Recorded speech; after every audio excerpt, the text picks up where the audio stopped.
Culture زاویہ programme میں بڑی دیر سے ہم بابوں کی باتیں کر رہے ہیں، اور یہ بابے اپنے عہد کے فلسفی، دانشور اور ضمیر کے ساتھ ساتھ گہرا تعلق رکھنے والے لوگ تھے، جنہوں نے اپنے ارد گرد، اپنے ماحول سے، اپنے زمینی ماحول سے بہت ساری خوشیاں اور آسانیاں اکٹھی کر کے ہمارے حوالے کر دیں اور ورثے میں ہمارے لیے بہت کچھ چھوڑ گئے۔ مجھ سے خاص طور پر فرمائش کی گئی ہے کہ کلچر کے بارے میں آپ کی خدمت میں کچھ عرض کروں، تو اس اعتبار سے آج کا پروگرام تھوڑا مختلف ہوگا، لیکن میں کوشش ضرور کروں گا کہ آسانی سے ان مراحل سے گزر جاؤں جو ہماری زندگی کے کلچر کی تلاش کے سلسلے میں ہیں یا کلچر کو ڈیفائن کرنے میں پیش آتے رہے ہیں یا آتے ہیں۔ خواتین و حضرات، کلچر کے بارے میں تقریباً 62 کے قریب مختلف ڈیفینیشنز یا اس کے بارے میں باتیں میری نظر سے گزری ہیں، لیکن ماہرانی علم انسان اور علم معاشرت کسی خاص حتمی نتیجے پہ نہیں پہنچ سکے۔ یعنی ہماری بہت سارے لائق لوگ جیسے اینتھروپولوجسٹ بینڈٹ جیسی خاتون، یا فرانس کے بہت بڑے عالم لوئس ٹاس، یا پھر ادبی لیول پر ٹی ایس ایلیٹ، ان سب نے اس کی ڈیفینیشن کی ہے۔ لیکن سچی بات یہ ہے کہ حوصلہ کر اور دل پر پتھر رکھ کر بڑی جرات کے ساتھ میں یہ سمجھتا ہوں کہ مغرب والوں کو کلچر کی صحیح ڈیفینیشن یوں کرنی نہیں آتی۔ وہ کلچر کو انسانی زندگی کے ساتھ ہی وابستہ سمجھتے ہیں۔ یہ زندگی جو ہم گزار رہے ہیں، لیکن اس کے لیے زندگی کو دور دور تک پھیلانے کی ضرورت ہے۔ جب تک آپ زندگی کو، جس کا تعلق پیدائش اور موت کے درمیانی حصوں سے نہیں ہے، بلکہ زندگی کے اس لامتناہی سفر کے ساتھ ہے جو ہیئر سے ہیئر آفٹر تک چلا جاتا ہے، تو ان بیچاروں کو یہی زندگی اور اسی کا علم ہے اور اسی کے بارے میں وہ جانتے ہیں۔ اس لیے وہ اکثر و بیشتر یہی کہتے رہتے ہیں کہ کسی طے شدہ مخصوص کسی گروہ انسانی کے آپس کے تعلقات، ان کے متضاد، ان کے کھیل کھلونے، ان کا اٹھنا بیٹھنا، ان کی جرات اور صداقت ان کے کلچر کا حصہ ہیں۔ ہم اس کو تسلیم کرتے ہیں، واقعی یہ بات ٹھیک ہے اور صحیح ہے، لیکن میں سمجھتا ہوں کہ جب تک زندگی کے ساتھ آپ موت کو شامل نہیں کریں گے، اس وقت تک زندگی کا پورا مقصد اور وزن واضح نہیں ہوتا۔ یہ بہت اہم چیز ہے، اور خاص طور پر ہمارے لیے یہ سمجھنا بہت آسان ہے جہاں پر ہم اپنی زندگی کا نذرانہ پیش کر موت خریدتے ہیں اور ہیئر آفٹر پر بلیو کرتے ہیں۔ اس ڈیفینیشن میں ہم اگر پیچھے جائیں اور اس کو ٹٹولنے کی کوشش کریں کہ کلچر دراصل کیا ہے، تو آپ مجھ سے زیادہ بہتر جانتے ہیں کہ میلاد آدم سے لے کر اب تک انسان قدیم زمانے میں، پتھروں اور دھات کے زمانے میں بھی، پہلے زمانے میں سے انسان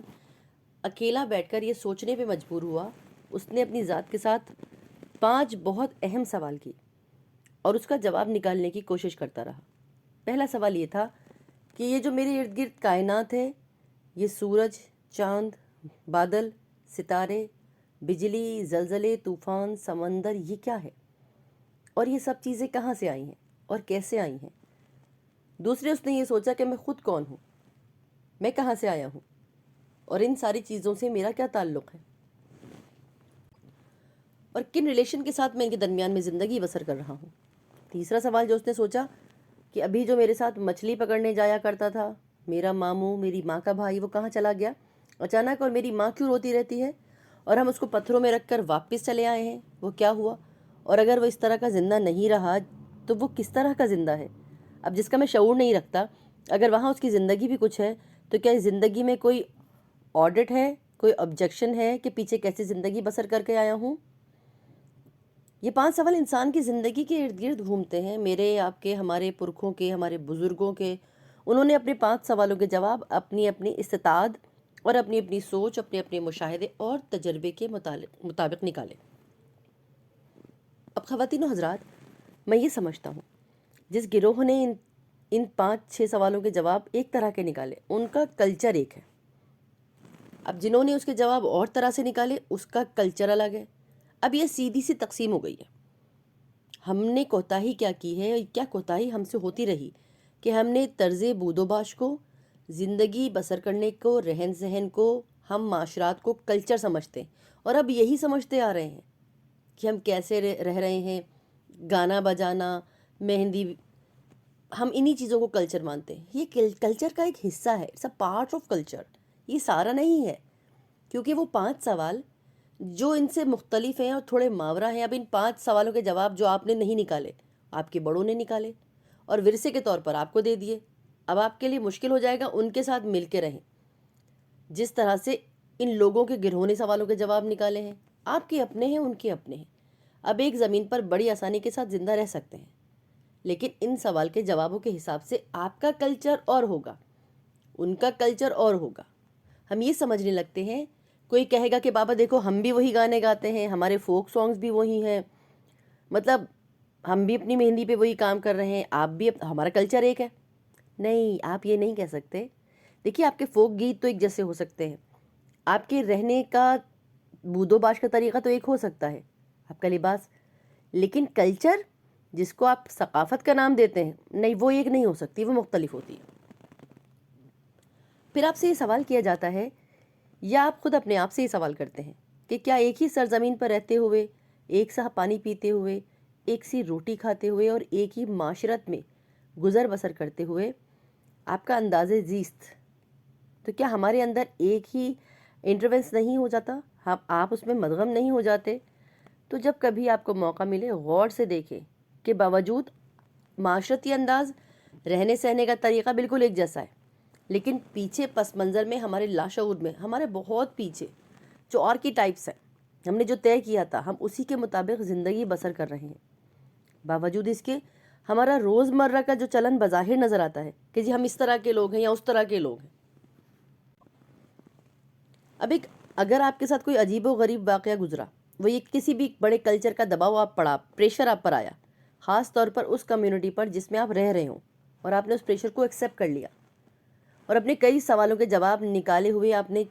چھوڑ کر نئے سوالوں کے جواب اپنا لیے، کسی بھی سوال کا جو جواب آپ کے پاس موجود تھا وہ چھوڑ کر آپ نے نیا سوال اپنا لیا، کیونکہ دوسرے کلچر کا پریشر ہے. اب یہ تبدیلی جو پیدا ہوئی ہے ایک ایسی ہی ہے جیسے ترش آم کے اوپر ایک ثمر بہشت کا پیوند لگنا، یعنی کہ ایک کھٹے آم کے اوپر ایک میٹھے آم کی پیوند کاری کر دینا. اکثر لوگ آپ سے کہتے ہیں ہماری جو گراس روٹس ہیں، جو ہمارا درخت ہے، ان کی روٹس تو وہی چلی آ رہی ہیں، ان کا تنا بھی وہی ہے. اب ہم پہچانے جاتے ہیں ثمر بہشت کے درخت کے طور پر، ہم تو جی کھٹا آم نہیں ہے. تو جب بھی آپ سے کوئی کہے کہ یہ ثمر بہشت کا درخت ہے، جب آپ پھل لائیں گے، ہر سال پھل دیں گے، تو وہ پھل اس کا ہر سال سے الگ ہوگا. ثمر بہشت کا ہی پھل مانیے، اگر آپ کے آم کا درخت موجود ہے تو جو پھل کا ذائقہ اس سال ہوگا، اس درخت کا پھل کا ذائقہ اگلے سال نہیں ہوگا. اب اکثر مجھ سے پوچھا جاتا ہے کہ کیا دوسرے کلچر اپنے کلچر پر اثر انداز نہیں ہوتے ہیں؟ میں عرض کرتا ہوں کہ دیکھیے رہن سہن، بود و باش تو اثر انداز ہوتے ہیں، وہ تو آپ کی روزمرہ کی زندگیوں میں بھی تبدیلیاں کرتے ہیں، لیکن آپ کا کلچر جو ہے نا وہ مضبوط تنا ہے، وہ قائم رہتا ہے. باوجود اس کے کہ خواتین و حضرات آپ کی جڑیں جو ہیں وہ پرانی چلی آ رہی ہیں. میں نے پیوند کی جو مثال دی ہے یہ ذرا آسانی سے سمجھ آنے والی چیز ہے. اگر ایک خطہ زمین پر، ایک چھوٹے سے خطے پر 5 مرلے پر 2 درخت لگائیے، ایک جامن کا اور ایک آم کا ہو، دونوں درختوں کی پتے شاخیں آپس میں جڑی ہوئی ہیں، دونوں کا کاربن ڈائی آکسائڈ ایک ہی جیسا ہے، آکسیجن بھی ایک ہی جیسا ہے، پانی دونوں کو ایک جیسا مل رہا ہے، اور دونوں درخت اتنے قریب ہیں کہ شاید ان کی جڑیں بھی ایک دوسرے کے ساتھ مل رہی ہوں، شاید آپس میں چکر کاٹ لیتی ہوں، اتنی قربت اوپر پتوں میں بھی ہو، ہوا بھی ایسی، پانی بھی ایک جیسا. یہ سب لینے کے بعد جب آم کا موسم آئے گا تو آپ کو اس سے آم ہی ملے گا، اور جامن کے موسم میں جی جامن کا ہی پھل کھائیے گا. تو جب اپنے سوالوں کے جواب نکالیں تو آپ خود نکالیں گے، حالانکہ ایک ہی جگہ پر ہے. کبھی ایسا نہیں ہوتا کہ جڑوں کے آپس میں ملنے سے کوئی فرق آ جائے گا. دیکھیے شکل و صورت، پتے چھال سب ویسے ہی نظر آئیں گے، لیکن جواب نکلنے میں فرق آ جائے گا. جواب وہی ہوگا جو چلا آ رہا ہے. مجھ سے کہا جاتا ہے کہ اگر ہم اپنی پرکھوں کو دیکھیں تو ان میں یہ بات نظر آئے گی کہ ان کا تہذیب، ان کا تمدن جو آپ کے اوپر اثر انداز ہوتا ہے ان جڑوں کے ذریعے. تو ایک روز میں نے پاتال میں جانے کی کوشش کی.